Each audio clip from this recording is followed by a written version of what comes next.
Everyone, welcome to Allrounder Siblings. आज हम करेंगे history ICSE board class 8 chapter number 3 the American civil war, जिसे हम वन शॉट में पूरा कंप्लीट कर चुके हैं। आई होप आप सभी ने वो चैप्टर अच्छे से देखा एंड आपको ये पूरा चैप्टर अच्छे से समझ में आ गया है अमेरिकन सिविल वॉर के बारे में। इसमें हमने सिविल वॉर, इसके कारण क्या थे, किस वजह से ये वॉर हुआ था, इसमें क्या क्या मेन इवेंट्स हुए थे, इस वॉर से क्या क्या रिजल्ट्स भुगतने को मिले लोगों को, और अब्राहम लिंकॉलन के बारे में पढ़ा था और उनका क्या रोल रहा सिविल वॉर में। वो सभी टॉपिक्स हमने ये पूरा कवर कर लिया था लास्ट लेक्चर में। तो आज हम करने वाले हैं इस चैप्टर के एक्सरसाइजेज एंड क्वेश्चन आंसर्स।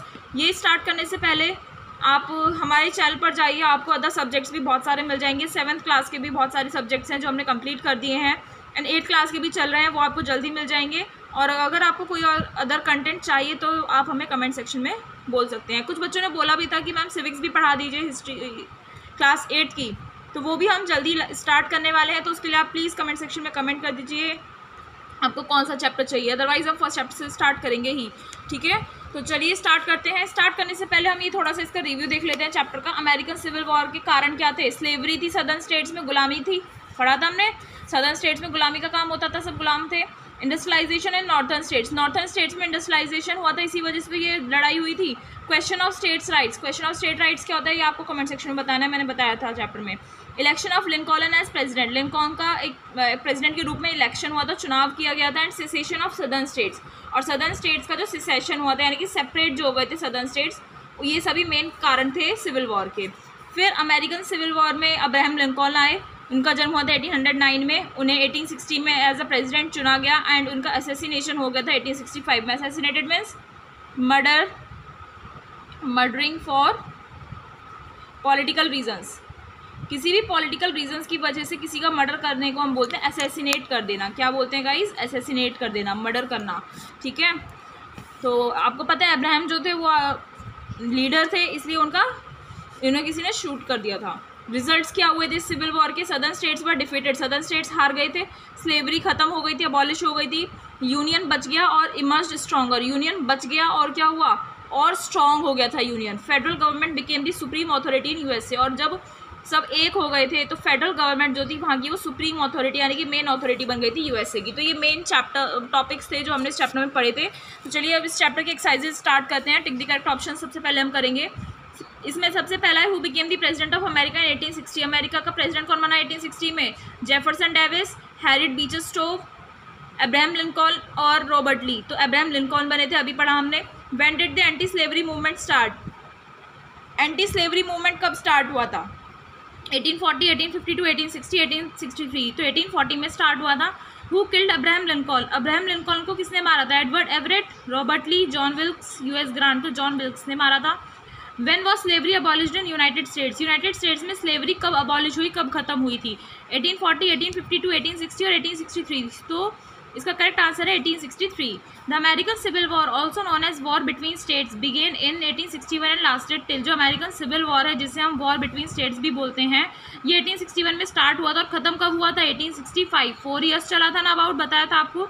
तो नेक्स्ट पे आते हैं अब हम। Who among the following had spoken against slavery, the southern states looked upon him as an enemy, इनमें से किसने स्लेवरी के अगेंस्ट बोला था और उसके स्लेवरी गुलामी के अगेंस्ट बोलने के बाद सदर्न स्टेट्स जो है उसे एनिमी की तरह देखने लगे? तो Thomas Jefferson, Abraham Lincoln, George Washington और विंस्टन चर्चिल। तो अब्राहम लिंकॉन जब वो प्रेसिडेंट बन गए थे तो उन्होंने स्लेवरी के अगेंस्ट बोला, उसकी वजह से जो सदर्न स्टेट्स के लोग थे उन लोगों को लगता था कि ये उनका क्या है, दुश्मन है।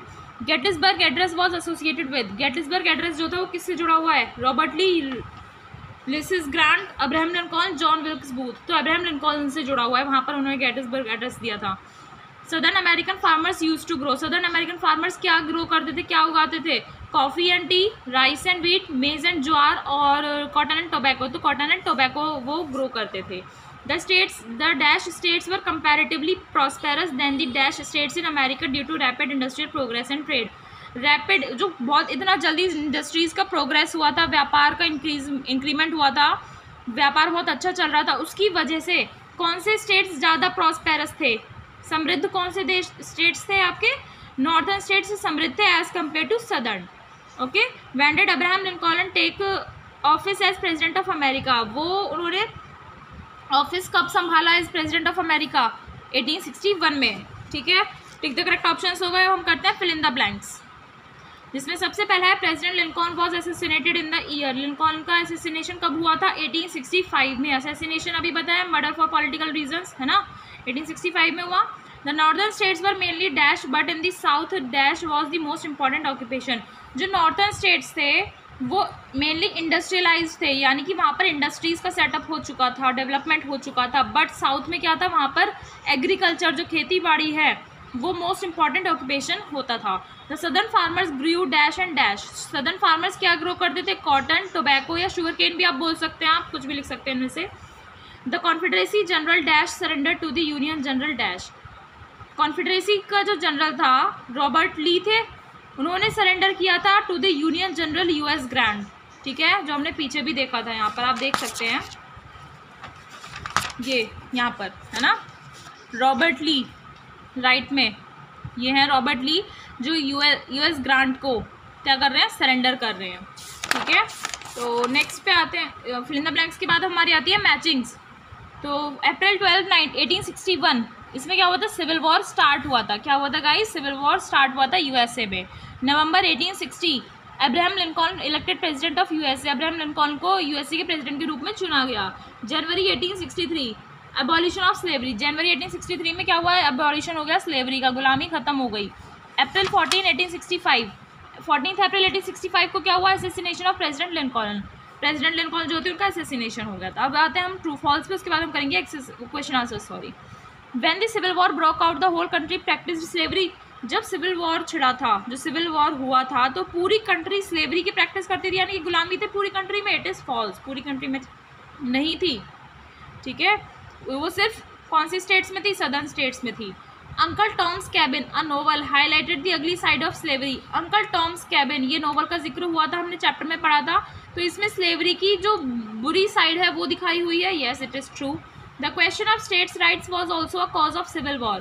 क्वेश्चन ऑफ स्टेट्स राइट जो है वो भी एक कारण था सिविल वॉर का। Yes, true. अभी हमने कॉजेज में पढ़ा था, जो हमने चैप्टर एट अ ग्लांस देखा।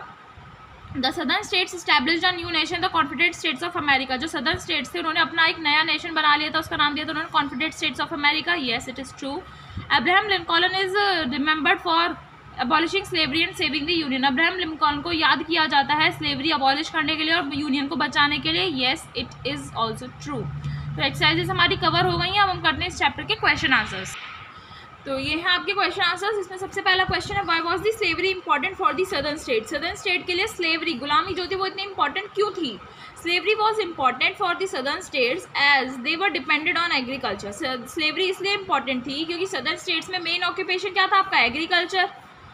ठीक है, they were not industrialised as the northerners. Southern states जो थे वो इंडस्ट्रियलाइज नहीं थे, वहाँ पर इंडस्ट्रीज का सेटअप नहीं हुआ था जैसे नॉर्थर्न एरिया में हो गया था। They followed farming and needed slaves और प्लांटेशन। वो फार्मिंग करते थे और उस फार्मिंग में उन्हें प्लांटेशन करने के लिए स्लेव्स की ज़रूरत होती थी, गुलाम की ज़रूरत होती थी, इसीलिए स्लेवरी इंपॉर्टेंट थी सदर्न स्टेट के लिए। नेक्स्ट क्वेश्चन आता है, name the states which established confederation. उन स्टेट्स का नेम बताना है आपको जिन्होंने कॉन्फेडरेशन का क्या किया? एस्टैब्लिश किया, कॉन्फेडरेशन बनाया था। तो वो स्टेट्स कौन कौन से हैं आपके? Carolina, Georgia, Alabama, Texas, Louisiana, Mississippi. These are the states which established confederation. उन्होंने अपना एक अलग संगठन बना लिया था, अपना एक अलग ग्रुप बना लिया था। Describe Abraham Lincoln's role in civil war. Civil war में अब्राहम लिंकॉन का क्या रोल रहा वो आपको बताना है, क्या योगदान रहा। He was elected president in 1860। उनका जो चयन हुआ था, जो उनका चुनाव हुआ था प्रेसिडेंट के रूप में 1860 में हुआ था। He struck a death blow to slavery. उन्होंने बहुत टक्कर दी, ठीक है, कांटे की टक्कर जिसे बोलते हैं, ऐसी टक्कर दी स्लेवरी के against. He serve the nation with dedication and devotion. उन्होंने एक जो नेता को जिस तरीके से अपने नेशन के प्रति समर्पित रहना चाहिए उसी तरीके से उन्होंने काम किया था। Abraham Lincoln fought a war to save the union and to abolish slavery. और उन्होंने एक बहुत बड़ा युद्ध लड़ा था ताकि वो यूनियन को बचा सकें और स्लेवरी को अबॉलिश कर सकें। नेक्स्ट क्वेश्चन है, why did the north opposed slavery. Northerners जो थे वो स्लेवरी के अगेंस्ट क्यों थे, गुलामी के अगेंस्ट क्यों थे? The north states were comparatively prosperous then the southern states due to rapid industrial progress and trade. जो नॉर्थ स्टेट्स थे वो स्लेवरी के अगेंस्ट इसीलिए थे क्योंकि वो बहुत ज़्यादा समृद्ध थे, यानी कि उनके पास सब कुछ था as compare to southern states. किस वजह से था नॉर्थर्न स्टेट्स वालों के पास? क्योंकि वहाँ पर इंडस्ट्रियल प्रोग्रेस और ट्रेड प्रोग्रेस बहुत हो चुका था। द नॉर्थर्न्स शंड स्लेवरी नॉर्थनर्स ने क्या किया, शंड यानी कि एकदम अगेंस्ट, रिजेक्ट कर देना, उन्होंने स्लेवरी को रिजेक्ट कर दिया and considered it a blot on the name of the country, और उन्होंने बोला कि स्लेवरी जो है, गुलामी जो है, वो उनकी कंट्री के नाम पर क्या है, ब्लॉट है, यानी कि धब्बा है। तो इसीलिए नॉर्थर्न्स जो थे वो स्लेवरी के अपोज्ड थे। Next question, describe the 3 main causes of the civil war. Civil war के 3 मेन मुख्य कारण क्या थे वो आपको बताने हैं। तो सबसे पहला है उसमें slavery. The northern states were industrialized and thought that slavery was a blot to the name of their country, but southern states, यहाँ पर स्टॉक्स नहीं है, स्टेट्स है, states needed slaves to work in their fields, this was the main cause of civil war. सबसे पहला मुख्य कारण था गुलामी, बहुत बार पढ़ चुके हैं। नॉर्दर्न स्टेट्स जो थे वहाँ पर इंडस्ट्रियल सेटअप हो चुका था, इंडस्ट्रियलाइज्ड एरिया था, और उन्हें लगता था कि स्लेवरी जो है वो उनके नाम पर क्या है, उनकी कंट्री के नाम पर एक धब्बा है, ब्लॉट है। लेकिन सदर्न स्टेट्स जो थे उन्हें स्लेव्स की ज़रूरत थी ताकि वो अपने फील्ड में उनसे काम करवा सकें, क्योंकि वो उनका जो मेन ऑक्यूपेशन था वो क्या था, एग्रीकल्चर, फार्मिंग करते थे वो लोग, इसीलिए उन्हें स्लेव्स की ज़रूरत थी। तो पहला मुख्य कारण यही था, सिविल वॉर इसलिए हुआ था। दूसरा था question of states. Question of states right क्या था, नॉट ओनली स्लेवरी, सिर्फ स्लेवरी नहीं, लेकिन एक कारण और था सिविल वॉर का, वो था आपका क्वेश्चन ऑफ स्टेट्स राइट। इसमें क्या था, the southern states wanted no interference by the federal government in the state affairs. Southern states ये चाहते थे कि स्टेट अफेयर्स में फेडरल गवर्नमेंट कोई अपना इंटरफेरेंस ना करे, टांग ना अड़ाए। They reserved the right to reject any federal law which they did not like. तो क्वेश्चन ऑफ स्टेट्स राइट में उनके पास ये अधिकार था कि वो किसी भी फेडरल लॉ को, जो उन्हें कोई भी कानून पसंद नहीं आता है और वो फेडरल गवर्नमेंट ने पास किया है, तो वो उसे रिजेक्ट कर सकते थे। इस वजह से भी क्या हुआ था, आपका सिविल वॉर हुआ था।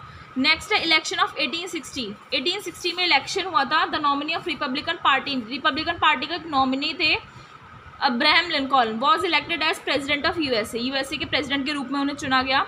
Since Lincoln had spoken against slavery, अब उन्होंने, लिंकॉल्न जब नेता बन गए तो उन्होंने स्लेवरी के अगेंस्ट बोला, तो सदर्न स्टेट्स को लगता था, सदर्न स्टेट के लोगों को वो उनके क्या है, दुश्मन हैं। तो इस वजह से भी इस कारण से भी सिविल वॉर हुआ था। ठीक है, 3 मेन पूछे, आप कोई भी 3 लिख सकते हैं। यहाँ पर एक और लिख दिया है, सिसेशन यानी कि सेपरेशन होना। As soon as Lincoln was elected as the president, जब वो लिंकॉल्न जो थे प्रेजिडेंट के रूप में चुने गए, the southern states got separated from the union. जो सदर्न स्टेट्स थे ना, वो यूनियन से सेपरेट हो जाते हैं, अलग हो जाते हैं। वो अपना एक खुद का नया नेशन स्टैब्लिश कर लेते हैं, the confederate states of America. उस स्टेट, उनके नेशन का क्या नाम था, confederate states of America. They chose Jefferson Davis as their union leader. उन्होंने अपने यूनियन लीडर के रूप में किसे चुना, जेफरसन डेविस को चुना। They seized all the federal properties within their border. उनके एरिया में जो भी फेडरल गवर्नमेंट की प्रॉपर्टीज आ रही थी ना, उन्होंने अपने अंडर ही कर लिया, उन्हें नहीं दिया। ठीक है, तो ये मेन कारण थे कुछ सिविल वॉर के। नेक्स्ट एंड लास्ट क्वेश्चन है इस चैप्टर का, what were the main results of the civil war. Civil war के मेन रिजल्ट्स क्या थे, क्या क्या इफेक्ट देखने को मिले। So main results of civil war are, slavery abolish हो गई थी यूएसए से, अभी हमने पढ़े थे है ना points. Federal government became supreme authority, federal government supreme authority बन जाती है वहाँ की। Rapid industrial production took place after the civil war, civil war के बाद बहुत और तेज़ी से इंडस्ट्रियल प्रोडक्शन हुआ वहाँ पर। And economic reconstruction of the country was speed up, और कंट्री का जो इकोनॉमिक रिकन्स्ट्रक्शन होना था वो भी बहुत तेज़ी से बढ़ गया। तो ये कुछ मेन रिजल्ट्स देखने को मिले सिविल वॉर के बाद। तो ये चैप्टर तो आपका यहाँ पर कंप्लीट हो गया है, क्वेश्चन आंसर्स हो गए हैं। यहाँ पर आपको बुक में यहाँ पर एक पिक्चर स्टडी और दी हुई है, हम ये भी कर लेते हैं। ये पिक्चर किसकी है, अब्राहम लिंकॉल्न की है, जो प्रेसिडेंट थे यूएसए के। Why is he considered one of the greatest presidents of USA. Greatest president क्यों बोलते हैं, क्योंकि उन्होंने अपना पूरा डेडिकेशन दिया था, पूरा डिवोशन दिया था अपनी कंट्री को, और सिविल वॉर की और यूएसए को बचाया था, यूनियन अपना सेव किया था और स्लेवरी अबॉलिश करी थी, इसीलिए हम उन्हें ग्रेटेस्ट प्रेसिडेंट ऑफ यूएसए बोलते हैं। नेक्स्ट आपसे पूछ रहा है, do you agree with the definition of democracy as given by him. उन्होंने डेफिनेशन दी थी डेमोक्रेसी की, government for the people, by the people and of the people. तो आपको क्या लगता है, ये डेफिनेशन सही है? ये क्वेश्चन का आंसर आप लोग मुझे कमेंट सेक्शन में बताएंगे। ठीक है, आपको क्या लगता है ये जो डेफिनेशन उन्होंने दी थी गेटिसबर्ग एड्रेस में, ये सही दी थी? आपके हिसाब से सही है या नहीं है? क्योंकि आजकल डेमोक्रेसी जब भी आप इसमें पढ़ेंगे ना सिविक्स में, तो आपको यही डेफिनेशन पढ़ाई जाएगी डेमोक्रेसी की। तो आप बताइए आपका क्या पॉइंट ऑफ व्यू है। तो हम मिलते हैं नेक्स्ट लेक्चर में न्यू चैप्टर के साथ। ऐसे ही हमारे साथ जुड़े रहिए, कमेंट करते रहिए और वीडियो को ज़रूर लाइक कीजिएगा, शेयर कीजिएगा और चैनल को सब्सक्राइब करना ना भूलें। मिलते हैं नेक्स्ट लेक्चर में, थैंक यू।